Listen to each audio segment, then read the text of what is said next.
Act 2. A Spiritual World. Chapter 4. What was that about telepathy? Orange County, California, 18 years old, June 2016. Pulling into the parking lot of the Catholic Church, my face flushes at the thought of walking into a room full of people. I ash my cigarette in the driver's side ashtray. I walk into the medium-sized yellow-tinted discussion room where more than 20 marijuana addicts sit around in a circle holding styrofoam cups of cheap coffee. I sit down at one of 3 open seats all in a row, scoping out the other attendees to determine which of them is a potential psychopath. I read that 1 out of 6 men is a psychopath. With 10 men in here, there should be at least 1. The older woman next to me starts a conversation with me, then blushes and tells me how handsome I am. She is sweet. She has this look in her eyes that tells me she will probably cry before the end of this meeting. This is only my second meeting. At the last one, several of the women broke down and cried. The meeting kicks off, and various people read from little sheets given to them by the meeting's leader, who is, apparently, the person bestowed with the white binder. There are several roles in addition to the leader. One person is the treasurer, another the secretary, one reads a sheet about this, another reads a sheet about that. The meeting moves through its various parts. As people read aloud their respective lines from the various flyers in the proper order, I glance around the room, listening, until I notice the cloth banner hanging on the wall behind me to my left with the 12 steps listed on it. The 12 Steps of Marijuana Anonymous. 1. We admitted we were powerless over marijuana, that our lives had become unmanageable. 2. Came to believe that a power greater than ourselves could restore us to sanity. 3. Made a decision to turn our will and our lives over to the care of God as we understood Him. We will now open the meeting for a time of sharing. Please keep your shares under 5 minutes so that everyone who wants to share will have the opportunity to. I have designated Fred to be our timekeeper. A timer has been set for 4 minutes as a reminder to wrap up your shares. A final timer will go off at 5 minutes as an indicator that the time for your share has expired. Last week I didn't say anything, so I feel like I need to open up to the group this week. The meeting is now open for sharing. Would anyone like to start? I interject immediately. Felix, marijuana addict? My breath is shaky and choked up like an awkward middle school student. I can feel the heat emanating from my face as it flushes just how I knew it would. Hi, Felix, the group responds in unison. So I was trying to figure out exactly how much clean time I have. I'm somewhere between 8 and 9 days depending on where you begin counting. I heard last week that the first 30 days are the most difficult. So far, even though I haven't been able to sleep at night, I haven't been too tempted to go back. Probably because I fully accepted step 1 before I got here, that I am powerless over marijuana and that my life has now become totally unmanageable. I know that I will never be able to smoke marijuana moderately. Marijuana is definitely an addictive drug, even if people pretend like it isn't. My personal addiction has really always been to wax, most specifically shatter. People say you can't become physically dependent on it, but like the literature guy mentioned when he talked about withdrawal symptoms, the hardest thing about stopping smoking for me has been not being able to eat or sleep without it. Like many of you described last meeting, I only felt normal when I was high. Being sober was a totally foreign feeling. For the past few years, sobriety was my greatest fear. I guess it's kind of funny now, because I can't believe I'm here. As far as where I think I'm at, I think I'm past step 1 for sure, but step 2 is kind of a wall for me. I don't believe in God. I'm sure that isn't unusual for people when they first come to these meetings. I don't know if I'm right, though, anymore. I used to tell people there is no God, but I can't do that anymore. Obviously, believing in God is giving you all some kind of power against your addictions.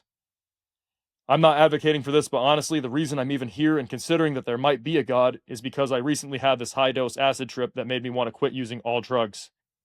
My friends and I went to Big Bear after graduation and dropped acid. I took 3 tabs, had a panic attack when I was peaking, and told my friends I'm never doing drugs again. Of course, I continued to use as soon as I got home, but the trip made me realize some other things too. It made me wonder about the universe. I don't expect all of you to believe this, but during the trip, I realized that we live in a spiritual universe. I'm not kidding when I say, and you don't have to believe me, but I'm very confident that what I'm saying is true. My friends and I were communicating telepathically. We could hear one another's thoughts in unison. Everything was alive in its own way. The earth was alive. The dirt was breathing. These pink and green vines grew up over the ground to cover it. The pines reached out into the valley to grasp at the wind. There was a spirit to everything, to the trees, to the soil. I felt awakened. Don't get me wrong, it was a horrible traumatic experience and it made me want to never take any drugs ever again. But there was another side of it too. I wish I could say it was all bad, but it wasn't all one way. I saw things that were very good. But then I also witnessed pure evil in my friend, who I realized is yet another psychopath who I let get way too close to me. It was like being in the presence of what people call Satan. I didn't believe in good and evil like that before.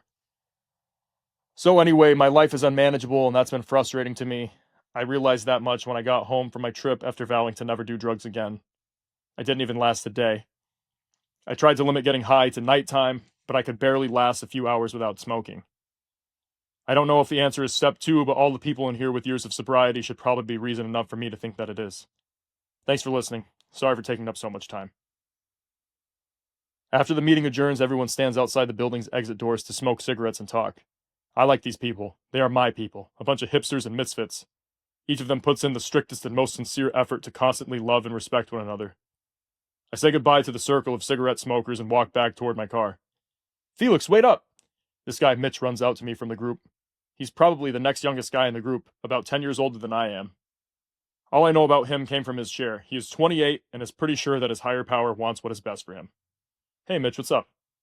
Really great share tonight. I mean, really great share. His words catch me off guard. I think I speak for everyone when I say that, even if it was unorthodox, I am happy for you that you had that experience to help you decide to get sober.